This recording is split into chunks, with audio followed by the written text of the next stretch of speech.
Good evening. It's 6:30 on Monday, December 6th. This is the second meeting of the town's solar committee.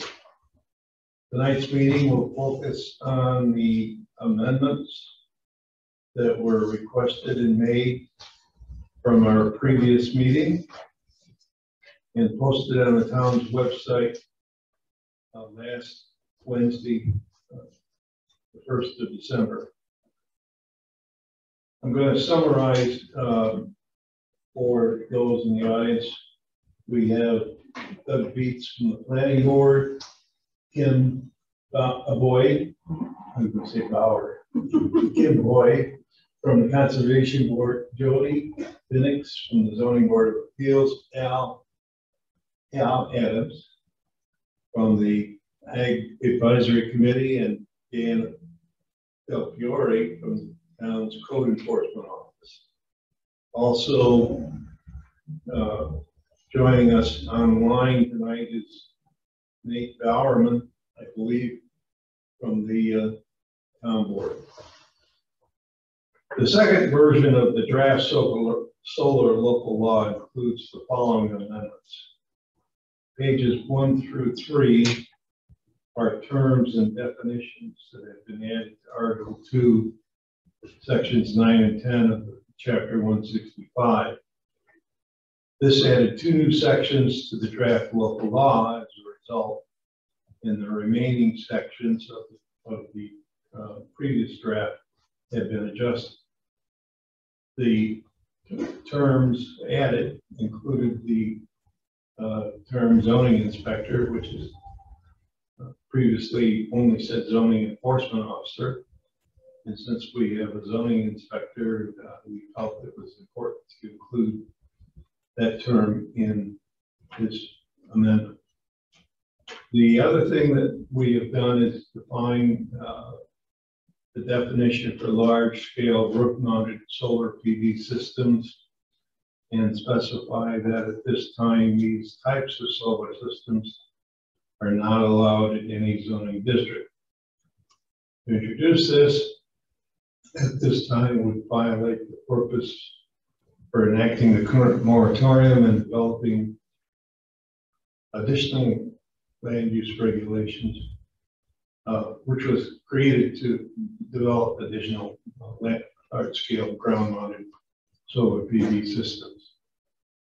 The next change is we have added on page 6 wording to support the structure design for these systems to be approved by the town fire marshal. On page 11, we added the requirement for a detailed site-specific operation and maintenance plan. On page 12, we added cost estimates required for both site development and decommissioning. On page 14, we added that 10 or more acres of a solar system, large scale, would require an environmental monitor. Pages 15 and 16 establish 3 classes of access roads and design requirements for the large scale ground mounted solar PV systems, and also added access gates for maintenance and emergency responders. Page 20 added references to the Federal Energy Regulatory Commission, known as FERC, and regulations for project information and public warning signs based on those regulations. Page 21 added a section on alterations to approve large-scale ground-mounted solar systems, clarifying changes that may come along from time to time and how they're going to be addressed. Page 23 added language regarding the site development and form of surety for large-scale ground-mounted solar systems to include not only a letter of credit, but a maintenance bond. And the other change was that on page 26, we added language clarifying the filing of the letter of credit and decommissioning plan with the respective offices. The decommissioning plan gets filed with the town clerk. The letters of credit gets filed with the town clerk. The operations plan gets filed with the county. And page 31 and 32, we had inserted the references to the Main Street Overlay District, which have been enacted by the town board earlier this year. One of the requests that was made of me was to perhaps try to simplify and explain the agricultural conservation easement component that this draft legislation is proposing. The ag conservation easement applies to lands that are classified as containing prime and unique soils, the class 1 through 4 soils.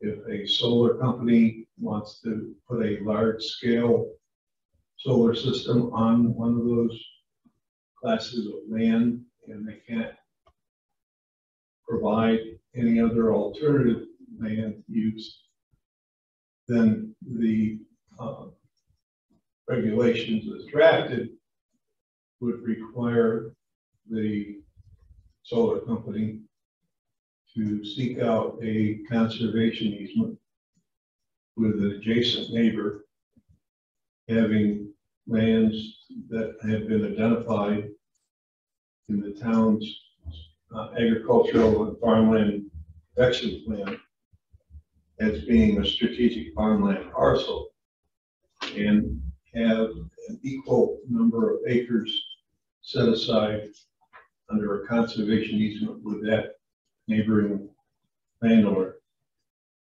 to correspond with the length time of the solar operations.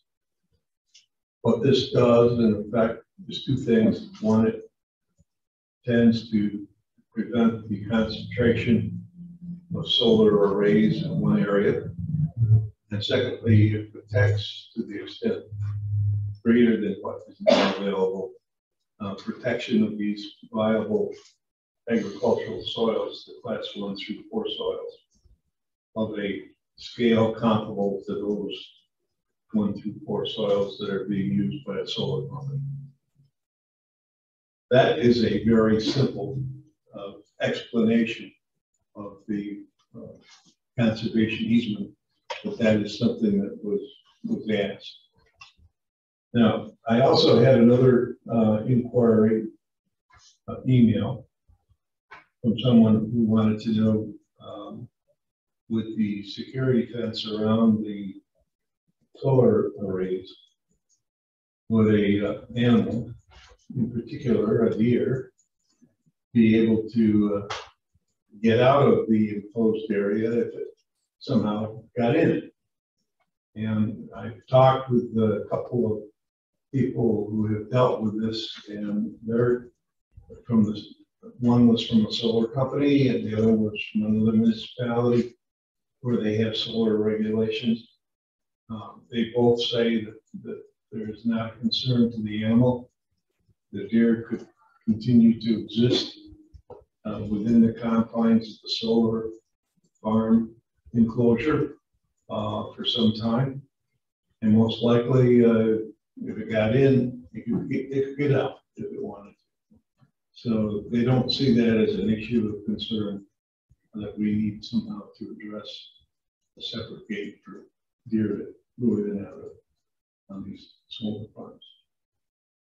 With that said, committee, is there any other comments that you have tonight for this revised draft that you've seen there? Oh, we have a yes. I just have one comment about the access roads. Is there going to be a maintenance plan for those over the long term of the facility? Because how long are these facilities supposed to last? For 20, 30 years? Well, they say at least 30 years. Okay. At least that's what's been told to us. So there's going to have to be some type of maintenance. That's part of the operation plan. Okay. And as part of that operation plan, they have to be maintained in a good state and condition so that they can be accessed by emergency vehicles, also accessed by maintenance vehicles, code officers wanting to look at making sure everything is continuing to operate the way it should. Are there questions? You got one, of course. Okay. Getting back to the ag conservation easement. Your comments just suggested that the easement would be on some other landowner's property. The language as I read it now does not say that. Okay, I'll take a look at that. It just says other land, which lets the scenario of a landowner with enough land perhaps being able to grant an easement on some other of his land adjacent to the project. If it contained class 1 through 4 soils. Right, exactly. Yep. And so just thinking about what could possibly transpire, if the landowner had enough land to do that, if he granted the easement for $1 to expedite getting the project done, and you've done an end run around. Now, yes and no, I mean, you've still conserved other land.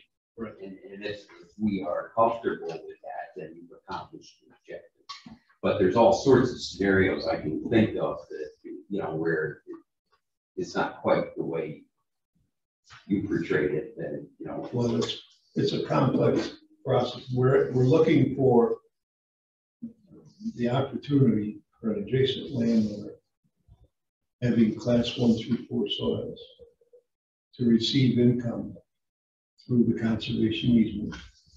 And I understand the intent. Yes, okay. Yes. And not use that 1 through 4 soils during the life of the solar park.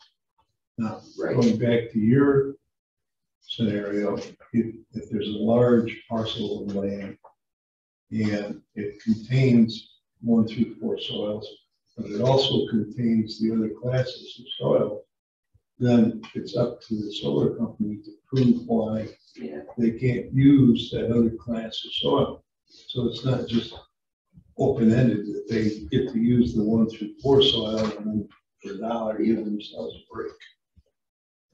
That's not the way it's. My reaction to this is it's a great intent. From the get-go, I thought that was going to be the details of information. It will be. Yeah, for sure. And since it hasn't been done anywhere in the state that we can find, right, we're leading the way. Yeah. Doug, I didn't mean to. No, the only thing I had a thought on that one also is that there is an adjoining piece of land. We have that. That's obviously the first choice.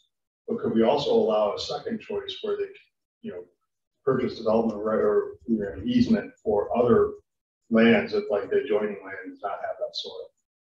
You know, so have like a no, you know, that's option A. Option B would be going to a different parcel.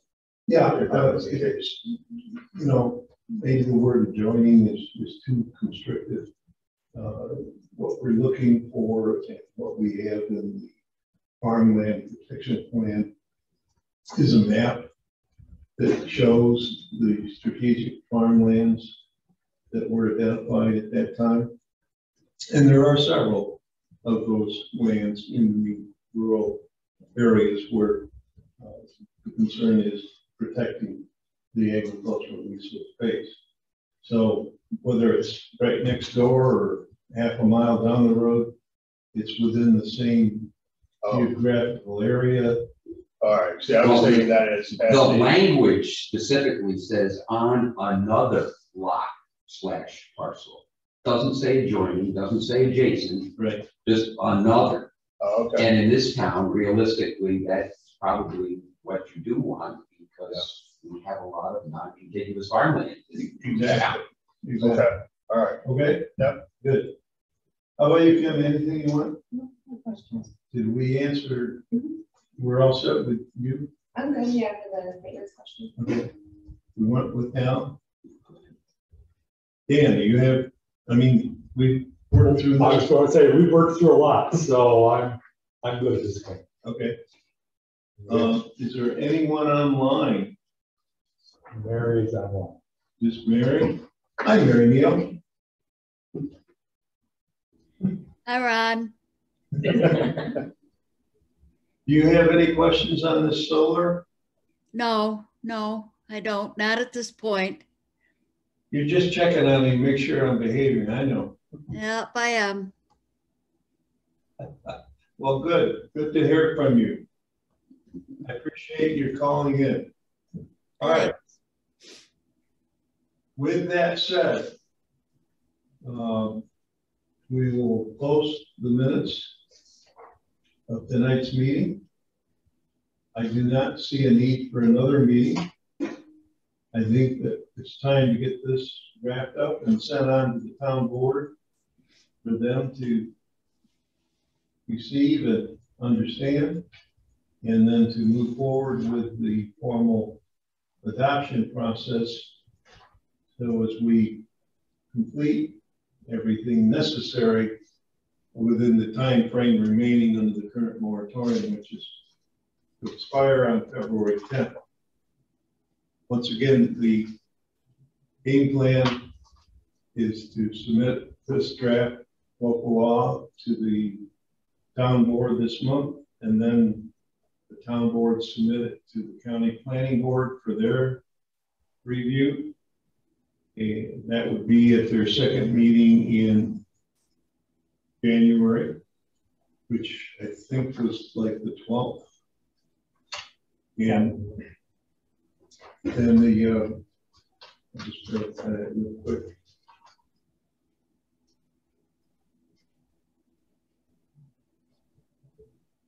Yeah, January 12th. And then the town board would receive the county's recommendations, consider them, and submit a final draft for the public hearing on the 25th of January. Normally, through that process, the town board, barring any surprises, acts to adopt the legislation and submit it to the state for final. With that, then we would then be able to receive and accept applications for large-scale ground-mounted solar systems, once again, in the town of Farmington. One more time, is there anyone else other than Mary Neal online?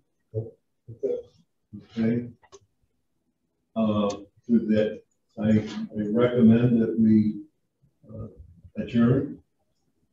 And I have a motion from Doug. So moved. This is like the planning board. Yep. And a second by Kim. And we're done. Thank you.